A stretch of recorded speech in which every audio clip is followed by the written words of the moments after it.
Il était une fois, dans un royaume lointain, un chevalier du nom de Hobbs. Fort, courageux, intrépide, on raconte que ses exploits le mèneront bientôt dans la légende, et que ses quêtes seront chantées à travers les âges. N'ayant peur de rien, il s'aventura seul dans l'antre du danger. Le cœur ferme, l'esprit clair, prêt à affronter l'inconnu.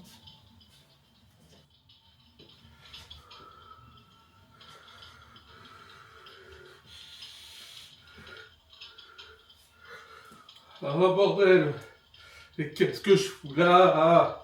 Je me chie dessus, putain! Cette grotte me fait flipper! C'est bruit aussi! Oh punaise, c'était tellement mieux chez moi! Au chaud ou à la taverne, une chope, une soupe! Allez, faut qu'on avance! Il faut se qu'il y a au bout. Et c'est ici qu'il comprit qu'il n'y aurait aucun retour en arrière. Oh bordel. Et merde. Et merde, et merde, et merde. Aujourd'hui j'ai un dragon à gérer. Taille bestiaux. Un vrai de type médiévalien. Putain c'est dur à dire. De type médiévalien médiéval. Et avec un certain caractère dans sa tête. Et je te le dis tout de suite mon mignon. J'ai peut-être un peu flippé avant, un petit peu, léger. Mais maintenant, j'ai plus le choix. Je vais te vaincre, te monter et on verra qui va gagner entre nous deux. En garde, Gourgandin. Allez, montre-moi ce que t'as dans le ventre, mécréant. Tac, allez.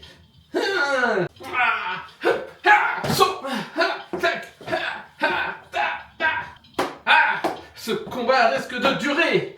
Du coup, pour pas qu'on y passe des heures, lançons un petit générique.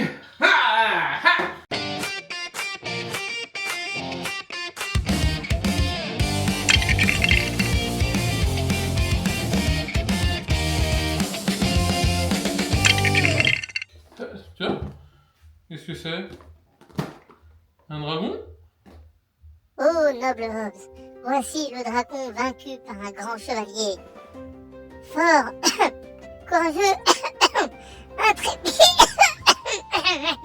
Voilà quoi. Okay. Il a ramené le dragon ici pour que tu t'en occupes, pendant qu'il reprend des forces à la taverne. Ok. Bon bah, on va attaquer ce dragon, à notre manière du coup. Salutations les amis, aujourd'hui on est sur le set Lego Dragon Médiéval Creator 3 en 1. Et oui, notre premier de la série, 3 en 1. Je réfléchis. Oui, j'en ai d'autres qui m'attendent, c'est pour ça. Et du coup, c'est un set qui permet de construire. Du coup, aujourd'hui, on va à un dragon. Et ici, mon rôle est simple, le monter le plus vite possible. Le principe, vous le connaissez. Construire le set le plus vite possible. Sans tri, sans montage caché, juste moi, mes petites mains, le chrono qui est quelque part, je vais le sortir après. Et pour ceux qui veulent les règles, mes petites règles maison, elles sont affichées en dessous comme d'habitude, en description. Non, pas en dessous, ça c'est ma boîte, mais en dessous, la vidéo, description. Voilà, évidemment. Bref, rien de compliqué, juste de quoi garder un speedrun propre. Hop. Du coup, le set est sorti en décembre 2024 et contient 715 pièces. Il est affiché à 59,99€ sur le site Lego. Oui, j'ai pas réussi à trouver la date exacte, juste le mois, mais honnêtement, c'est déjà pas mal. Et voilà pour la présentation du speedrun. La boîte de dragon est là, les règles sont posées. Maintenant, on va voir s'il est coopératif. Voilà, tout doux, tout doux. C'est qu'une boîte, évidemment. Bon, pendant que le chevalier est à la taverne, moi, je suis avec les briques. On va ouvrir le dragon. Enfin, on va pas ouvrir le dragon, Et voici les autres sets qu'on peut faire avec. Et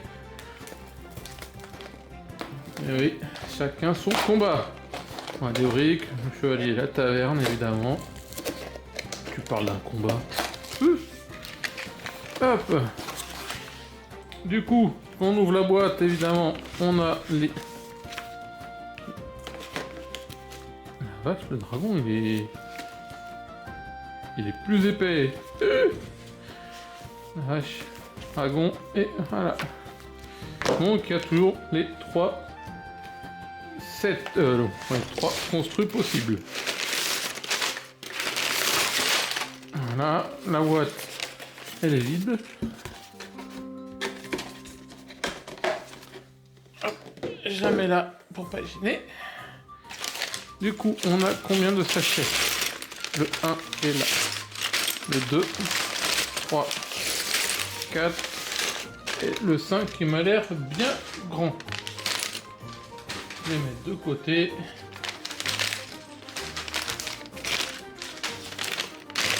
Donc, on prend le sachet 1, j'ai mon petit plateau qui est là. Voilà.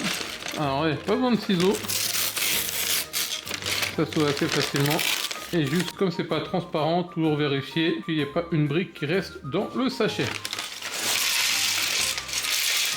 Ça m'est déjà arrivé, c'est chiant.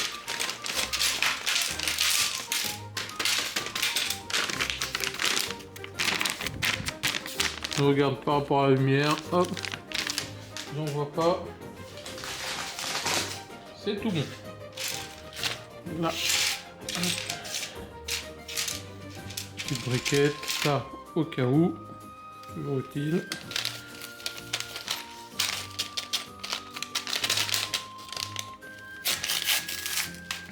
Là, c'est des petites pièces.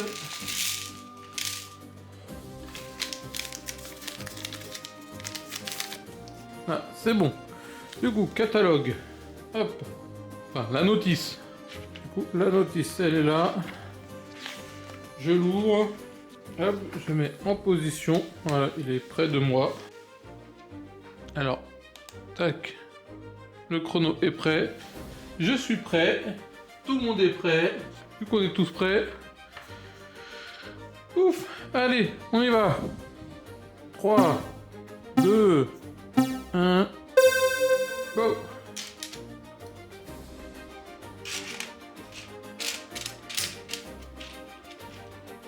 Hop, je commence. N'hésitez pas à me dire ce que vous pensez de la position de la cam aussi dans les commentaires. Si vous aimez comme ça, si vous préférez comme avant. Et du coup, on démarre le speedrun tranquillement. Tranquillement, mais pas trop. Donc du coup, on va peut-être se bouger un peu. On accélère la vidéo.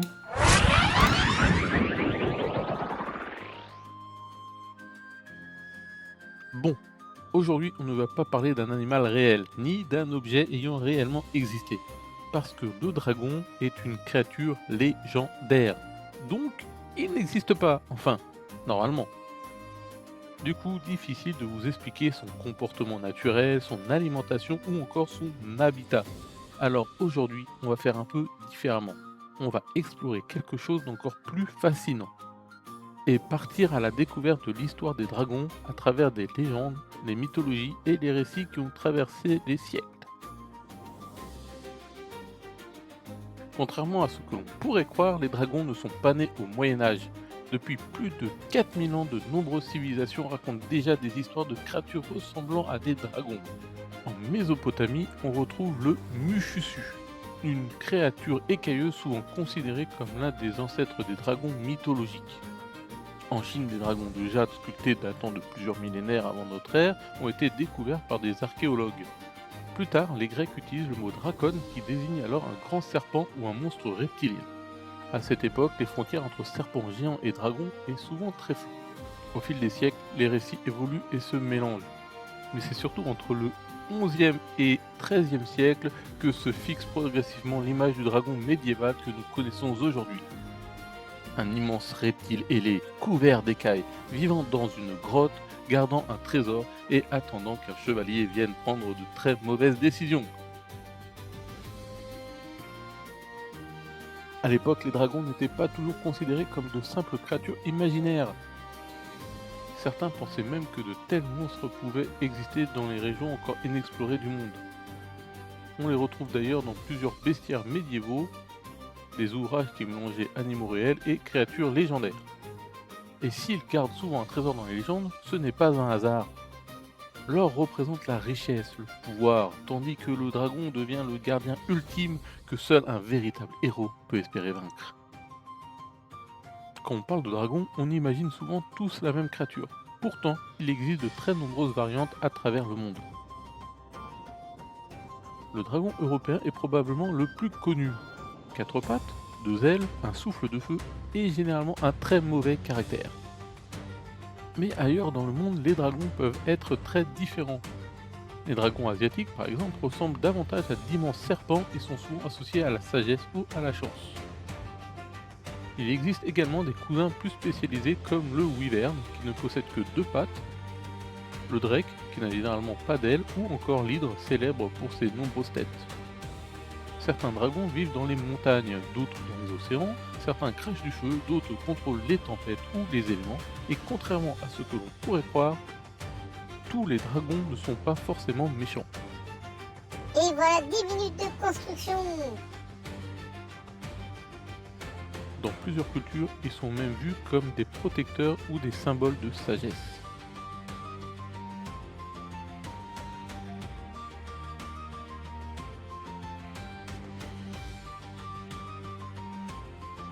Premier sachet terminé, on passe au deuxième. La taille des dragons varie énormément selon les légendes. Certains récits parlent de créatures à peine plus grands qu'un chien ou un cheval, d'autres décrivent des monstres capables de couvrir des montagnes entières ou de traverser des mers à une vitesse incroyable. Finalement, la taille du dragon dépend surtout de l'imagination du conteur. Personnellement, je préfère largement la version taille chien, c'est plus facile à nourrir et déjà que je manque de place pour mes Lego, alors un dragon de la taille d'une montagne, voilà quoi. Côté apparence, les dragons ressemblent souvent à un mélange de plusieurs animaux, des écailles de reptiles, des griffes de prédateurs, des cornes et bien sûr des ailes. Les écailles symbolisent généralement la protection, tandis que les cornes sont souvent associées à la puissance ou à l'ancienneté. Quant aux ailes, elles permettent surtout de rendre le dragon encore plus impressionnant. Parce que bon, un lézard géant c'est déjà inquiétant, un lézard géant qui vole, c'est un autre niveau.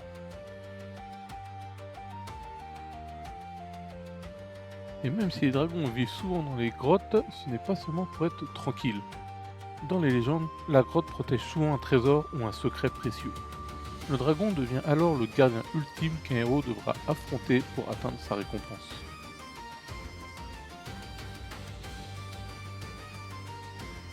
Aujourd'hui, quand on pense à un dragon, on imagine immédiatement une créature capable de cracher du feu.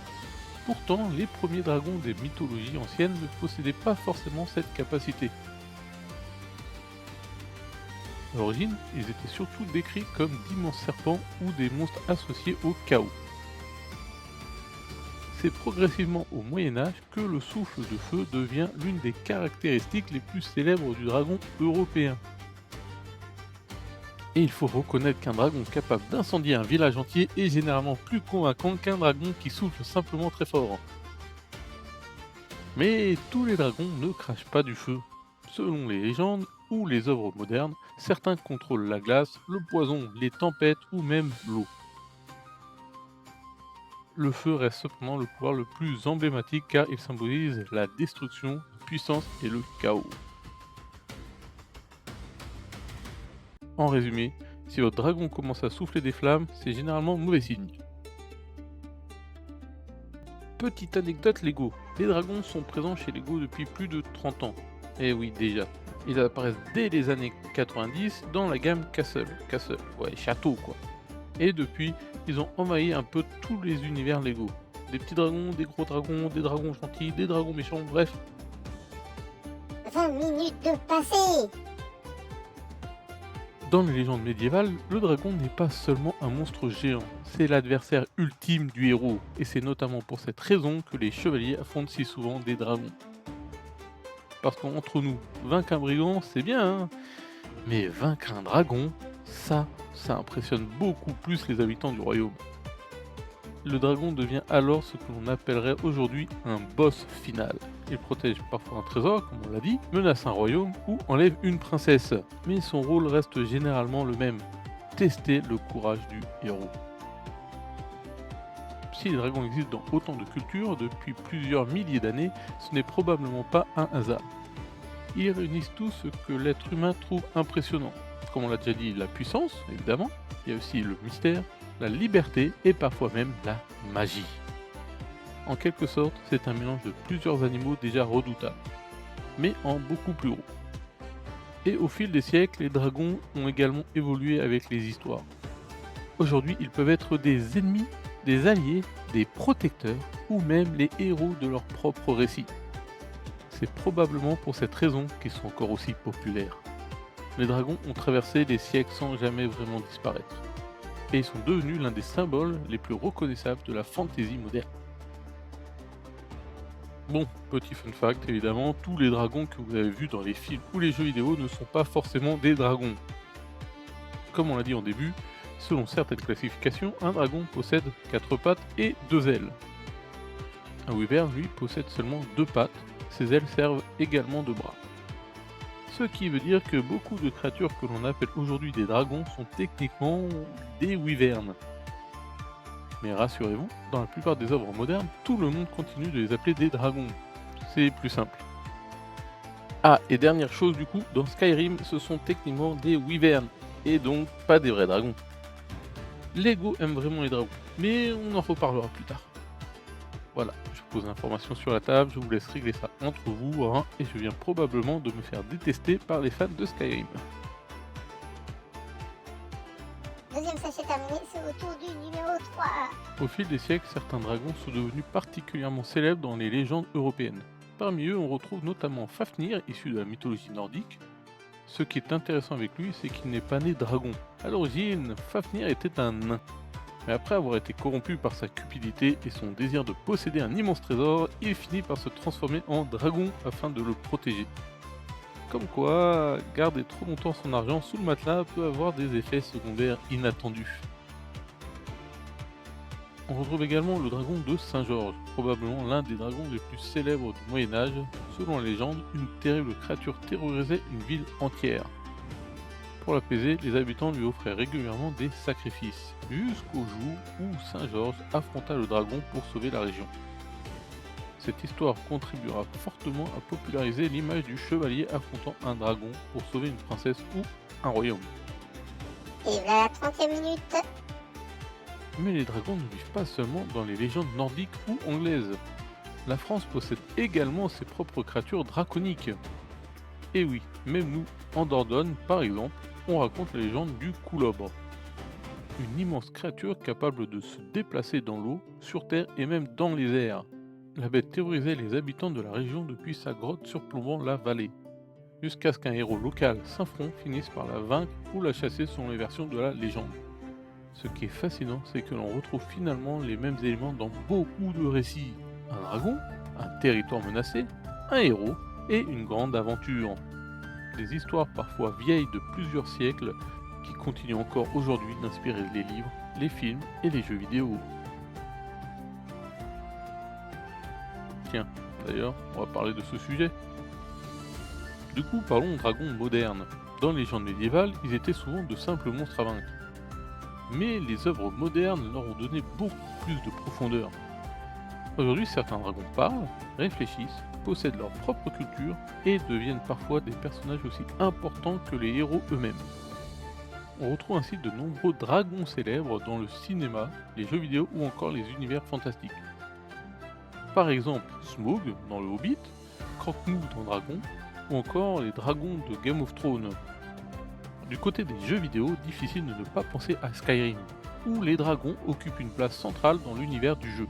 Oui, les wyverns, je sais, hein, merci de suivre. Et du coup, on a aussi Spyro, le célèbre petit dragon violet qui a marqué toute une génération de joueurs. On retrouve également Deathwing dans World of Warcraft, l'un des dragons les plus puissants et destructeurs de cet univers. Et pour les amateurs de monstres légendaires, difficile d'oublier le dragon blanc aux yeux bleus de Yu-Gi-Oh! Par exemple, hein, parce qu'il y en a d'autres. Et oui, je sais, certains d'entre vous pensent déjà à Dracofeu, mais techniquement ce n'est pas un dragon, hein, c'est un type feu et vol. Bon, on va pour Méga Dracofeu X. Par contre, Dracolos, lui, il passe sous contrôle tranquille, hein, tiens à le dire. Et pour finir, défi de ne pas citer Shenron dans la saga Dragon Ball, probablement l'un des dragons les plus célèbres de la culture pop japonaise. Petit passage par un mot un peu compliqué, l'héraldique. En gros, c'est l'étude des blasons, des écussons et des symboles utilisés par les familles nobles, les royaumes ou les chevaliers. Et si vous regardez certains blasons médiévaux, vous remarquerez rapidement une chose, les dragons sont partout. Et ce n'est pas un hasard. Dans l'héraldique, le dragon représente souvent la puissance, le courage, la protection ou encore l'autorité. Oui, on dit beaucoup puissance avec les dragons. Certaines familles nobles et certains royaumes l'utilisaient pour montrer leur force ou impressionner leur adversaire. Les dragons représentés sur les blasons ne ressemblent cependant pas toujours aux dragons classiques des légendes. Certains possèdent 4 pattes, d'autres seulement 2, et oui, on retrouve encore notre histoire de dragon et de wyvern. L'héraldique est d'ailleurs l'un des domaines où cette distinction est la plus importante. 40 minutes? Déjà? Parmi les exemples les plus célèbres, on retrouve le dragon rouge du Pays de Galles. Selon les traditions, ce symbole serait lié à d'anciennes légendes celtiques et représente encore aujourd'hui l'un des emblèmes les plus connus du pays. Et même plusieurs siècles plus tard, les dragons continuent d'apparaître sur des logos, des emblèmes, des équipes sportives ou des organisations. Comme quoi, même lorsqu'ils ne gardent plus de trésors, les dragons continuent d'impressionner. Une question que beaucoup de personnes se posent est la suivante. D'où vient l'idée des dragons? Ah oui, c'est vrai, d'où ils viennent? Et parmi les hypothèses les plus intéressantes, on retrouve celle des fossiles. Pendant des milliers d'années, des humains ont découvert des os gigantesques sans avoir les connaissances scientifiques nécessaires pour les identifier.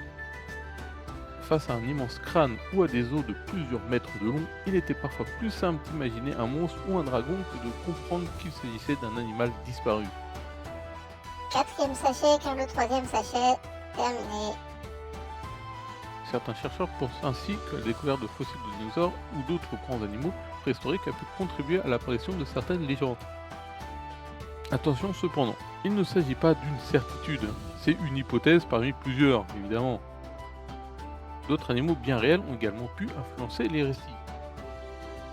Les crocodiles, les serpents géants ou certains grands reptiles possèdent déjà plusieurs caractéristiques que l'on retrouve chez les dragons. Et lorsqu'on regarde les dragons du monde entier, on remarque souvent les mêmes mélanges. Un serpent, un reptile, un prédateur et une bonne dose d'imagination.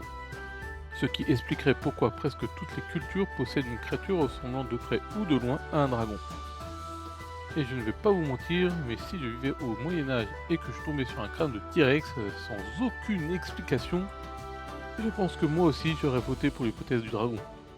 Les dragons ne se retrouvaient pas seulement dans les légendes ou sur les blasons, on les retrouve également dans l'architecture de nombreux bâtiments anciens. Au Moyen-Âge, certaines sculptures de dragons étaient placées sur des châteaux, des églises ou des monuments. Ces créatures pouvaient symboliser la protection ou encore servir à impressionner les visiteurs. On retrouve également des dragons dans certaines gargouilles. Ces sculptures avaient parfois un rôle pratique en servant d'évacuation pour l'eau de pluie, mais elles avaient aussi un rôle symbolique. Leur apparence inquiétante était censée éloigner les mauvais esprits ou rappeler les dangers du monde extérieur. Finalement, même lorsqu'ils ne vivaient pas dans une grotte au sommet d'une montagne, les dragons continuaient à monter la garde. Dans les légendes médiévales, affronter un dragon n'était généralement pas une bonne idée. Déjà parce que la créature était souvent plus grande qu'une maison, quand même, hein. Pourriez-vous attaquer votre maison? Dur quand même. Et ensuite, parce qu'elle crachait parfois du feu. Attends, une maison qui crache du feu? Ah non, c'est le dragon, pardon. Ce qui complique légèrement les négociations. Avec le dragon, pas la maison, évidemment. Les récits décrivent souvent les héros utilisant une épée, une lance ou parfois des armes bénies pour affronter le dragon. Mais dans la plupart des légendes, la victoire ne repose pas uniquement sur la force. 50 minutes, oh là là. Le héros doit également faire preuve de courage, d'intelligence ou exploiter une faiblesse de la créature. C'est d'ailleurs pour cette raison que de nombreux dragons possèdent un point faible dans les récits.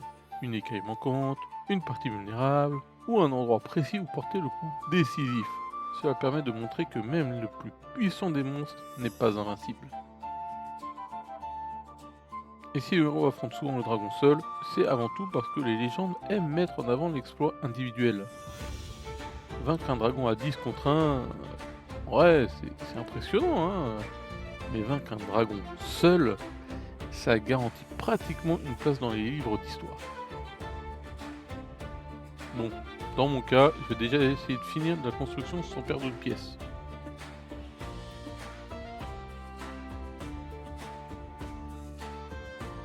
Après avoir parlé de mythologie, de folklore et de légende, une question mérite d'être posée. Un dragon pourrait-il réellement exister? La réponse courte, c'est compliqué. Déjà parce qu'un dragon classique cumule énormément de caractéristiques impressionnantes, dont une taille gigantesque, des écailles épaisses, des griffes, des cornes, des ailes et parfois même un souffle de feu.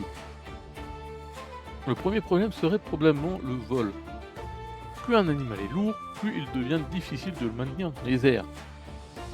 Regardez un avion. Bon, certes c'est pas un animal, mais il faut quand même des réacteurs pour le pousser, hein. Donc une grosse puissance. Et pour faire voler un dragon de plusieurs tonnes, il faudrait des ailes immenses et une musculature extraordinaire. Vient ensuite l'alimentation. Une créature de cette taille devrait probablement consommer des quantités gigantesques de nourriture chaque jour. Autrement dit, le budget course exploserait avant même que le village ne soit détruit. Donc sinon, il faut qu'il soit tout petit. Là, dans ce cas, ça pourrait le faire. Mais il reste ensuite la question du souffle de feu. Aucun animal connu aujourd'hui ne crache réellement de flammes. En revanche, plusieurs espèces projettent déjà des substances à distance. Le cobra cracheur peut projeter leur venin sur plusieurs mètres et le célèbre insecte bombardier est capable de produire une réaction chimique lui permettant de projeter un liquide extrêmement chaud pour se défendre. Bon, il y a quelques autres créatures aussi qui crachent des choses, mais bon. Il y a le lama aussi, et d'autres que je vais pas citer. Parce que je sais pas, et puis au bout d'un moment, la vidéo elle tourne, hein. On revient à nos moutons, enfin nos dragons. Du coup, certains auteurs de science-fiction se sont même inspirés de ce principe. Quatrième sachet terminé, enfin le cinquième et dernier sachet. Dans le film Le règne du feu, par exemple, les dragons possèdent deux substances chimiques distinctes qui s'enflamment lorsqu'elles se mélangent au contact de l'air. Bon, ça reste de la fiction, mais pour une fois, l'idée n'est pas complètement sortie de nulle part. Alors, un dragon capable de voler, de cracher du feu et de peser plusieurs tonnes, probablement pas. Mais une créature inspirée de reptiles géants, de serpents, de crocodiles et de quelques phénomènes naturels, ça devient déjà beaucoup plus crédible. Et ça fait déjà 1 heure. Après tout ce que l'on vient de voir, une question mérite d'être posée. Pourquoi Lego adore autant les dragons? Et la réponse est finalement assez simple. Les dragons réunissent tout ce qui fonctionne bien dans une construction Lego. Des ailes, une longue queue articulée, des griffes, une tête expressive et surtout beaucoup de possibilités de pose. Les dragons permettent également aux designers Lego de mélanger plusieurs techniques de construction. On retrouve souvent des articulations, des pièces techniques, des éléments décoratifs et parfois même des mécanismes. Les ailes sont d'ailleurs l'un des éléments les plus intéressants à concevoir. Selon les modèles, Lego utilise des pièces rigides, des membranes en plastique ou différentes structures articulées afin de reproduire l'apparence du vol.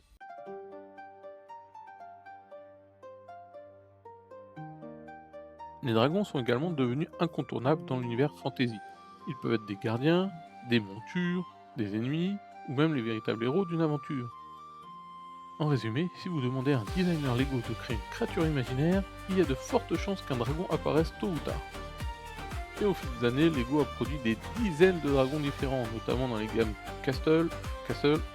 dans les gammes médiévales, Ninjago ou encore Creator.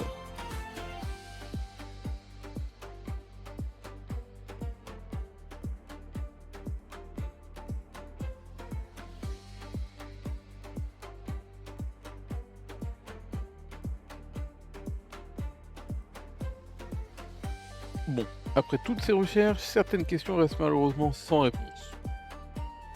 Par exemple, peut-on dresser un dragon?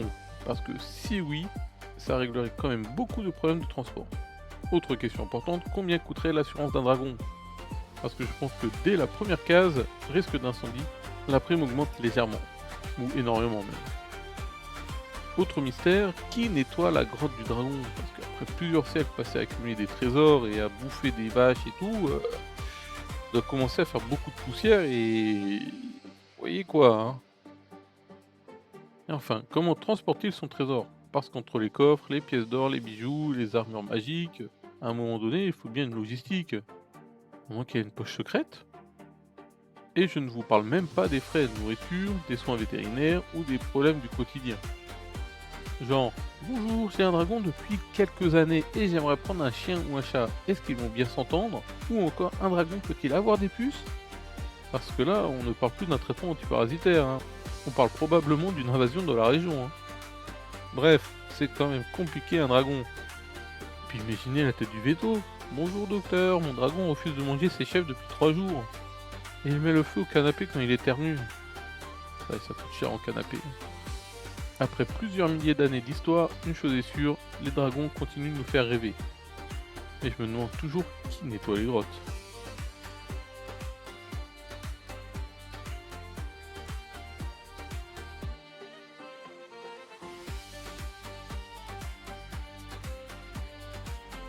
Une heure 10.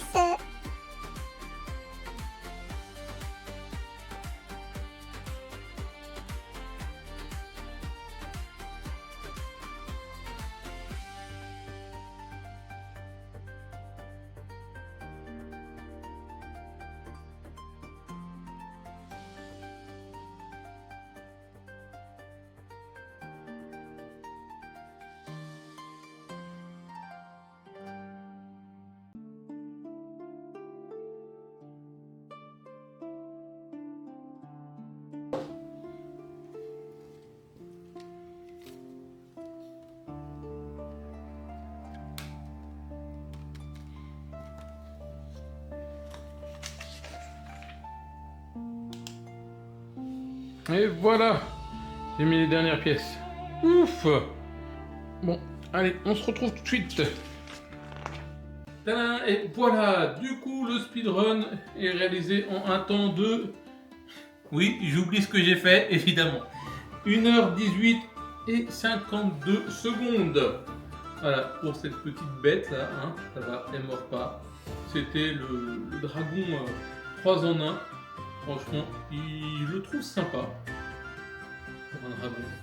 Hein, un bon dragon. Voilà. Il est sympa, il est bien articulable. Il a la queue, les pattes. On peut pas non plus lui faire des postures de yoga, mais oh, il est quand même bien amovible. Hein. Voilà. Bien écarter les ailes si on veut. Voilà. Puis... voilà. Non, franchement, il y a des belles petites articulations. Hein. Pas non plus le mettre debout, mais il est pas mal. Voilà. Hop là. Ah, en plus, il y a même ton petit trésor à côté. Hein, c'est pas fabuleux. Donc voilà, mon petit avis à chaud, évidemment, après montage, je le trouve assez sympa. Hein. Il est facile. Je pensais qu'il allait être plus dur que ça quand j'ai vu le sachet, mais en fait, ça s'emboîtait assez facilement. Hein, c'était assez rapide, je trouve. C'est un petit set qui paraît beaucoup, mais en fait qui est assez simple. Voilà. Il est trop mimi quand même. Il a une petite bouille sympa, hein. Au niveau rapport qualité-quantité prix, 60 €. Ouais, sachant qu'il est 3 en 1, on peut vraiment choisir quelle créature on veut. Je pense le prix, ouais, pour moi ça va. Je pense c'est un petit set d'expo plus, ouais, gamme un peu enfantin quoi. Et c'est sympa. Voilà, il a son petit charme. Ah oui. Donc voilà pour ce speedrun de dragon médiéval Lego. Donc si la vidéo vous a plu, n'hésitez pas à lâcher un petit pouce bleu. Évidemment, hein, pensez aussi à vous abonner et activer la petite cloche. Évidemment qui se trouve en dessous de la vidéo. Pour pour ne pas rater les prochains speedruns Lego.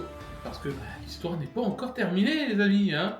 Allez, on retourne dans notre histoire chevaleresque. Un petit dragon. Ainsi s'achève l'un des récits du chevalier Hobbs. Le dragon n'a pas été terrassé, mais apprivoisé. Bon, disons qu'on a trouvé un terrain d'entente, hein. T'en veux encore un biscuit? Ils sont bons, hein, les biscuits de la taverne. Non? T'es rassasié? Bon, je le garde pour plus tard alors, hein. comme ça, hein. Bon, et si on ouvrait ce coffre quand même, hein. Et, allez, on a fait tout ça pour rien quand même. Attention, c'est rien qui est dessus. Ah ouais, c'est pratique.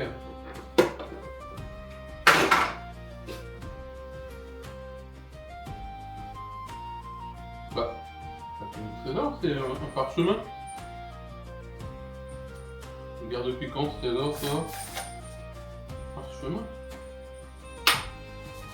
Allez.